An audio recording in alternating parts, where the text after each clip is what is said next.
right, now moving on to the next problem with this vehicle, which is the boot, the tailgate, the trunk door, I mean, whatever you call it. The rear hatch, basically. Lots of names for that thing. It just won't open right now. Nothing happens with the remote. Nothing happens with the button that's on the right in front of the transmission, the shifter. Nothing happened with the latch. So I checked the fuse, which apparently is position 8 in the engine compartment. The fuse is fine. So it points to an actuator problem where the actuator is not responding. So the first thing first is that I need to open the trunk. And there is actually, on newer cars now, you have a handle or you have a latch that you pull on. On this older one, if you get stuck in the trunk, well, obviously it's an SUV, so you wouldn't be able to, you wouldn't stay stuck for too long, right? But in this case, you have a slit right here. And this is quite well documented online. So what we're gonna do is use a flat screwdriver. I was using that one first, and this one's actually too big because it doesn't insert deep enough, right? So you have to be able to reach quite far in. What I've read is that you could also use the key, right, on the fob if you wanted to. I don't like to do that because if it breaks, then it's a pain in the ass to replace and all this. So I use a flat screwdriver, and I'm gonna insert it on the right side here, and you go in about 2 inches, maybe 1.75 inches, and then from there you're gonna feel resistance, and you move it to your left, right? At this point, you can see it's loose already here, but I would need to actually do the same thing again and push out, and that releases the trunk. Ta-da! So that's the first step. And I'm glad this is here because otherwise, quite frankly, that would be problematic. Now we're gonna test the actuator, so we need to take the trim off on the tailgate and continue with our testing. Let's take a look at this. So here, there's a couple things actually on the back tailgate. The first one is that I've noticed that there was water actually dripping off of the underneath of that cover. Whenever there is rain or I wash the car, which I only did once really, I would actually lift up the tailgate and there would be water dripping out of there. So that's really not supposed to happen. We're gonna take a look at this and see why this is happening. It could actually be related also to the problem we're having with the latch, which still doesn't open. And we're gonna run a bunch of tests here to determine where the problem can be. So this process has been quite well documented. But you have a screw underneath there, you have a screw underneath here, you need a small screwdriver to pop this out. Actually, you can even do it with a finger here, comes out easy.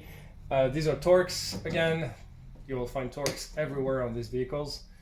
And then what we need to determine is whether we're getting power to the actuator.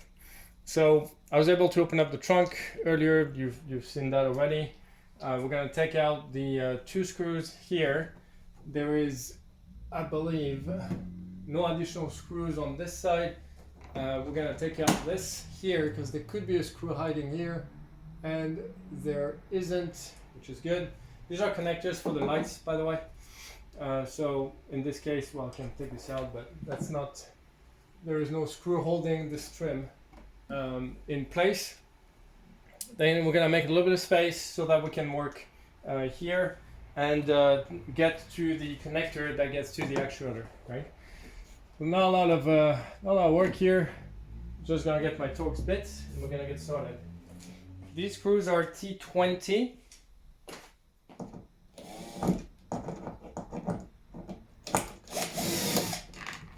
Okay, so one out.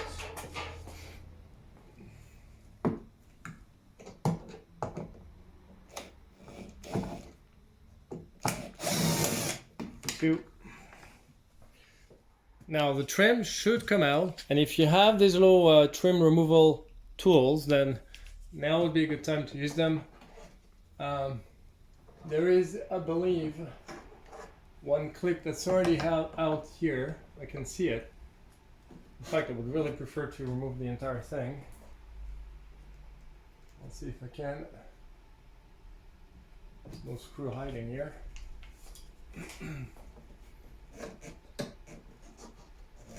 Yeah, so there's one here, I can see it. Okay, so we're gonna take it out of the bottom first. It should come out.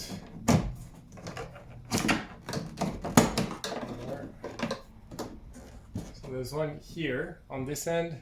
There's another one on the other end, which in fact that clip was not put back together the way it should have been. On this side,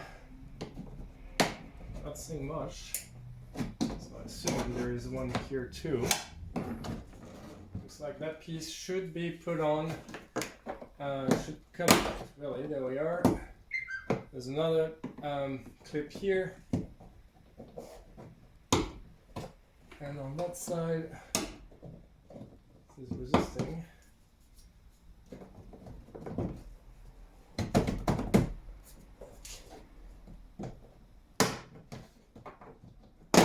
It's coming out, which is good. I'm gonna take the whole trim out at this point. I prefer doing this. I'll show you where the clips are. There we are. That's the door, it's fine.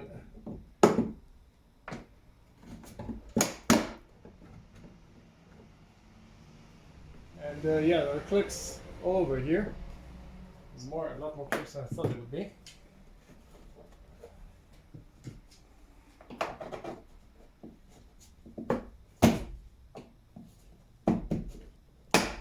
Okay, that's out. And I think there's one more in the middle. It's gonna have to come.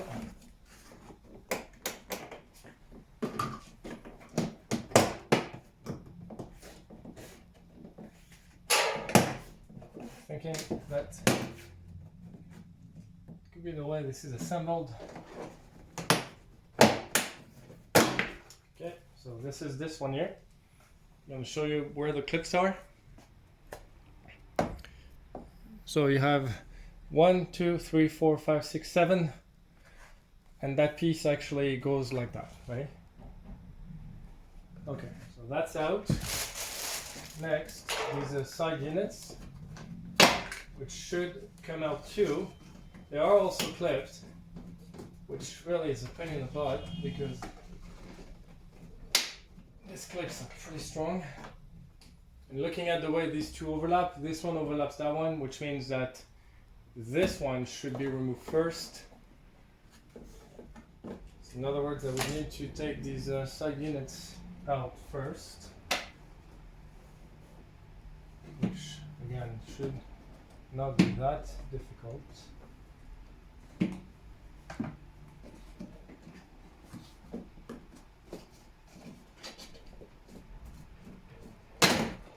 Alright, so that's out.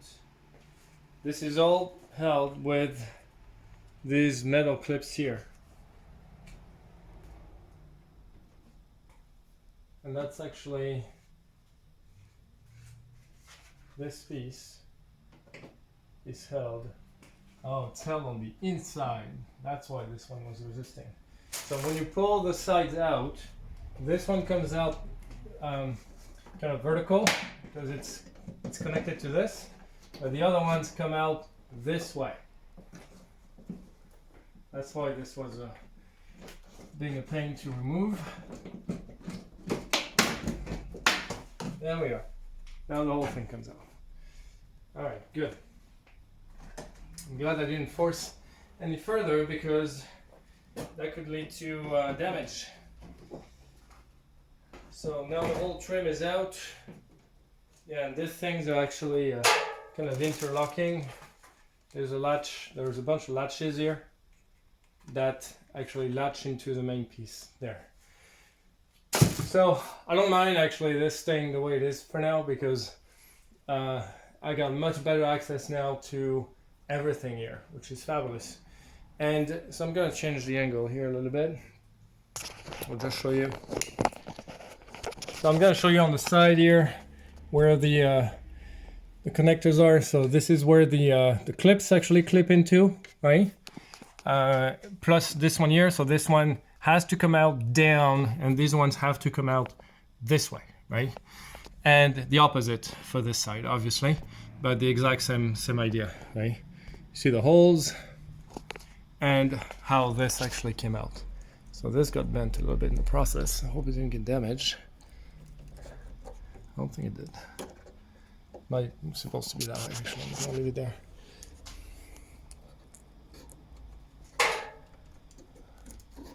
I have to look into this later. I think this connector might have gotten a little bit of heat. It's a little bent, so I'll look into this. Now, what we're interested in is this area. Everything looks super clean, super nice, which is nice. On this side, what we've got is the connector to our actuator, and that's what we're interested in. So we're gonna disconnect this plug here, and I'm gonna test the voltage on the motor that is supposed to actionate the actual latch, right? So let me readjust my camera, and I'll resume the video. All right, so a quick close-up on how to remove these connectors. I hate all these connectors, I really do. I mean, some are really difficult to take out, but this one is actually pretty easy. So you're gonna use a small screwdriver, and you're gonna insert it here, and you'll see that if you don't push it too far, right? If you push it too far, you're not gonna do anything. But if you push it in just a little bit, you'll see the first tab here is gonna start bending a little bit, and that's what you want, right? So it bends, and then that's the unlock mechanism. Now we have access to the pins that control the actuator, right? So what we need to do here, I'm gonna have to, again, readjust my camera because I need to get my voltmeter, and I need to determine, I'm not sure in this case actually what is the, which one is which, but I will need to find out. I might need to look at the diagram here because I have some wires that are marked. 27, you can see here. That's the only thing. Oh, there's another one here.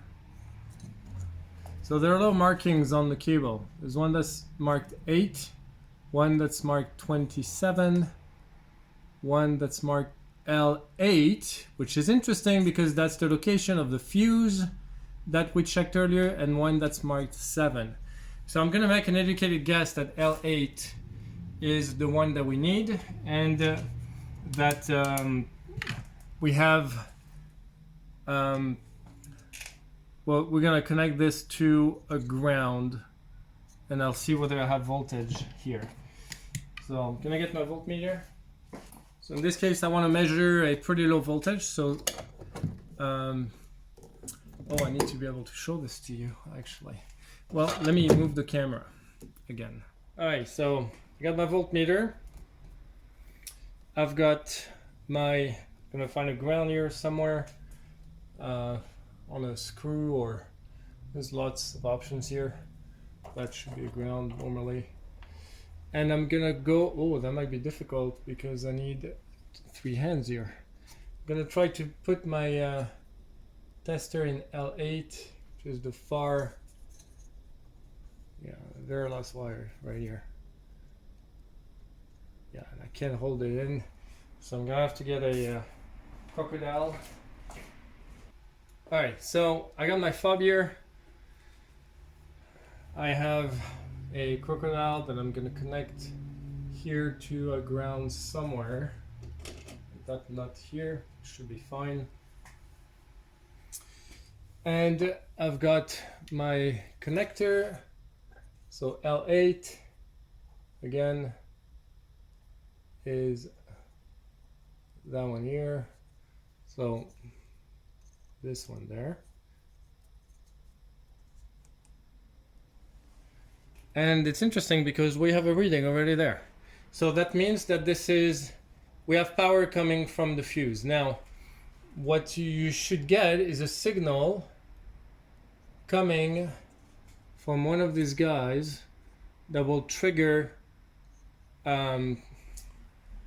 possibly trigger the relay. I'm not sure what's in this actuator, or trigger the solenoid, but I'm not sure which pin that is. So I'm gonna try them all. So this one we have voltage. This one we also have voltage. It's a little lower though. This one we have nothing, and this one we have nothing. So it's one of these two guys here. So I'm gonna actuate the fob, and there's nothing there. And we're gonna actuate the fob here, and there's nothing here either. Okay, well that's interesting. So the one thing that I'm not sure, so we have voltage on both, and the trunk right now is closed. So, oh, maybe I needed to unlock the doors first, actually. Could be the reason why. Let me try that again.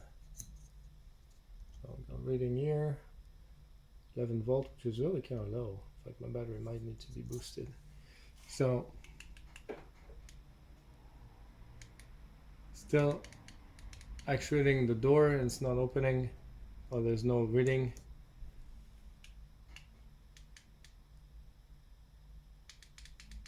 And still nothing on the other one. So I'm gonna have to take a look at the diagram and see what's causing this. I'm gonna try to see if I can get a reading when I push the button, or actually even press the latch would be a good test. Didn't think of this. It's an easy one. Okay, so nothing here. Nothing here either. So that tells me that it could be something else. It might not be the actuator. I know there is a relay that also is part of the system here. So I'm gonna take a look at this. Maybe even look at the technical or the electrical diagram and see what gives, because there's something here that I'm apparently missing. All right, stay put. So continuing to troubleshoot the rear door latch problem. So I did a bit of research and went on some forums. It seems that the connector actually needs to be plugged into the actuator, even though the actuator might not be working correctly, in order for readings to be accurate. Because the data bus on the car will be looking for the actuator before even sending a signal. That's my understanding of it, at least. So the only way that I could actually find to test the pins is to place some voodoo stuff and insert some pins into the wires. I wanted to show you that this was actually working because I have a permanent 12 on that one here, and it is reading 12 actually right now. So the contact is done through the wire. I will take that one out because I'm going to reconnect the connector right now, and I just want to make sure I'm not creating a short, because if you go between this plus and the ground, you're going to have some problems. Now this one, I'm going to reconnect here, make sure the two other wires are the ones that I'm interested in. This one here, because I have a permanent 12 on the two other pins, the two left ones, the ones towards the driver's side, I have two permanent 12 there. The other thing that I've noticed, and I'm gonna have to be very quiet here for you to hear that, is that when I actually press the button on the door actuator, there's a little click. I'm not sure whether you will hear this.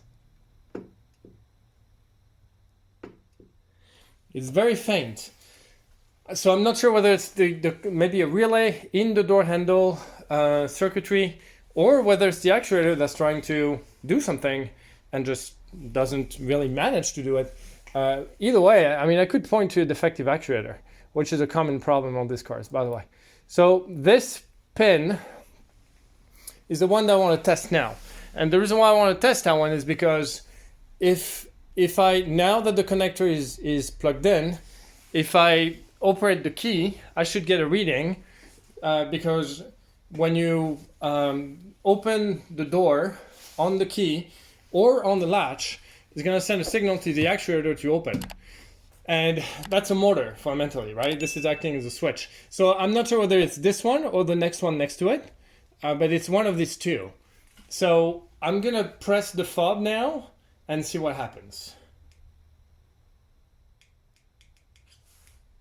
And I get nothing. How about the door latch? I get nothing either. Okay, that's not necessarily a good sign. Now, since this one is tested, I'm going to take my voodoo pin out. And I'm going to try to test the last one, which is all the way to the passenger side. So I'm going to put a pin in there. I know it's really not easy, but it's not ideal. But the problem is that I was unable to get to the actual contact within the connector in order to actually touch the wires. They're very, very far in. And it was just impossible to get to them. So let me, there we go. So I got my pin in the last one. I'm in the middle of it. Somewhat in the middle. Not great, actually. Let me try to put it a little bit better. Because if I'm not touching the copper inside the insulation, then obviously the whole test is not going to work.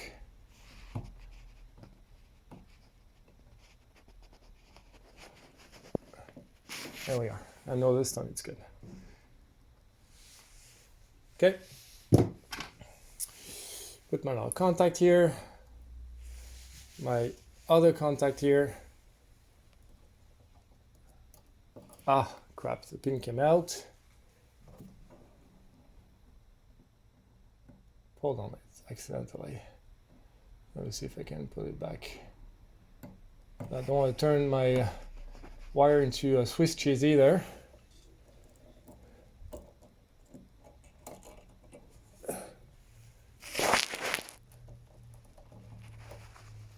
Okay, so I'm good now. Let's see if this one gives any reading at all.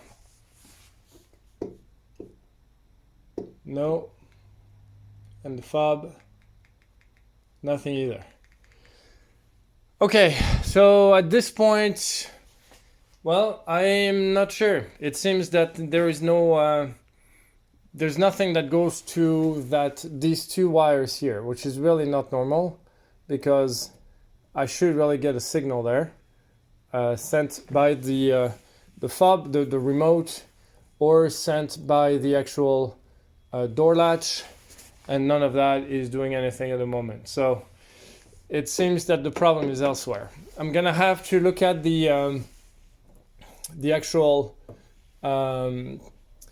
maybe through VCDS and see whether the diagnostic through the data bus actually is giving me any additional insight as of what the problem could be. But at this point, I'm not really sure where the problem lies. I'm just going to try another test here. I'm just shoving the pin straight into the connector. Let's see if by any chance this would give me a better contact, but I don't believe that's what the problem is anyways. Still nothing there. Fob is not doing anything either. Yeah, so there's something else. And just for test sake, yeah, see, I'm getting all the way to the pin here. So I'm going to test the second one again, just to be on the safe side, just in case I would not have actually gotten into the wire. Yeah, there's still nothing there. So, yeah, so the problem is elsewhere. I'm going to keep looking, possibly connecting my my scanner and my laptop and see if I can get any additional code that would point me in the right direction. Stay put.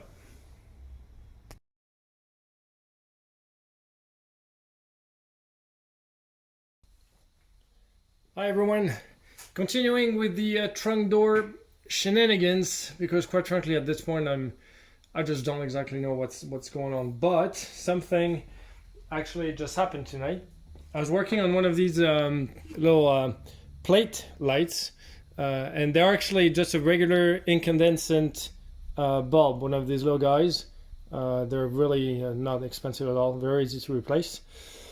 But one thing that I noticed in the event that you didn't know that is that if you unplug it, like you turn the lights on, you want to test it out, you unplug it, you plug it back, the light will not come back because all of this now is apparently controlled by the bus. So the actual vehicle area network bus, connectivity area network, I believe it's called the CAN bus, and once it's out, it's out. The computer says it's out. I'm no longer providing power to this harness, and you have to turn off the car or shut off the ignition, remove the key, put it back in, turn the lights on again, and then try it again. And at that point, the light will come back on, which is interesting. It's definitely a different way of diagnosing cars versus the 2003 Jetta that I had, which was working quite differently. Now, there's the development with the trunk, because every so often I would actually try the trunk, I would try the remote, try the button on the dashboard and see if by any chance it would work, and lo and behold, and now it doesn't work anymore. This is absolutely hilarious. This was working earlier, and oh, it was not shut. That's the reason why. Okay, so I simulated actually closing the trunk, and now it works. So I was just messing around with the contact handle here. So I got the feeling there's probably maybe something wrong with the micro contact, the micro switch in the handle, which is a common issue on these vehicles. But it's just very funny that now it seems to be working correctly. Now, I'm not done with this just yet because it works here, but it does not work with a remote. And it actually doesn't even work with the button in the car either. So that's yet another layer of complexity with troubleshooting this problem, is that, well, now I got the handle that works, which actually is really good, because it was just a pain in the butt to have to crawl into the trunk space and the cargo space from the rear door to actually get the tailgate to open. But I'm still baffled that I can't open it using my remote, right? So I'm not completely through this yet, or through with this. I might actually take the handle apart and see whether there is any corrosion, because I did see some corrosion on the harness, for instance, right here. I have pointed out that one of the problems that I've seen is also that there's water dripping from underneath this plastic trim here. So I'm gonna take all this apart regardless and find out what's going on. And it could be related to rust or corrosion, because if there's water actually accumulating in the tailgate door, then it will create a very humid environment, which will ultimately get things to start corroding, and that could be one of the problems. Now, the fact that the button inside the car doesn't work is just mind-boggling, and I'm gonna try one more time. So I'm simulating closing the trunk here, and getting in the car, pressing the button, and nothing happens. I'm gonna turn the ignition on just in case. And I'm pressing the button repeatedly, and it doesn't do anything. So, and it still doesn't work on the remote. Pressing the remote multiple times, keeping my finger on the button doesn't work. Nothing really works here. So, I don't know. I'm just happy that this is working already as it is for now, but I'm still baffled as of, where the problem comes from. And what I realized is that I had one of these third-party VCDS USB serial dumb terminal cables that you get off of Amazon or eBay. I got it right here, actually. And what's happening with those cables is that I bought that at the time for my Jetta, right? So it's one of these guys, right? So you see, VAG KKL, right? It's one of these aftermarket cables. The raw spec is obviously quite expensive in comparison, but this was cheap, right? And for my Jetta, which was an 02, then it worked well. But this is too new now for the for this cable. So, and this cable only works with VCDS Lite, by the way. Full-fledged VCDS requires the raw spec terminal. cable or whatever they call it, the actual the cable itself, right? That is actually quite expensive. And I don't have that cable, so I cannot even go into further diagnosis as of where the problem is. I use my scanner. It's providing me with all sorts of errors with the electrical system, which could be related to the fact that the battery might be a little weak. But I don't know. I'm a bit at a loss here, and I might actually need to source one of these either a Vacom or VCDS Rostec cable in order to troubleshoot the problems further. But I thought I would point that out. If you have any comments or any suggestions of what the F is going on here, please let me know. But the one thing that I did diagnose that I thought was correct, but I still wasn't sure, to be honest, was that the actuator itself was working properly. And as we can tell here, it's nice. It actually operates as it should. So that's good. Now, this seems to be the problem, and I've read a lot of articles about these things going bad over time. But now the fact that it doesn't work on the remote and doesn't work with the button inside the car, that's completely different. And I don't know where to look for that. Anyways, just wanted to provide an update with this. If you have any comments, suggestions, please leave them in the comment section. And yeah, don't forget to like the video. Thank you.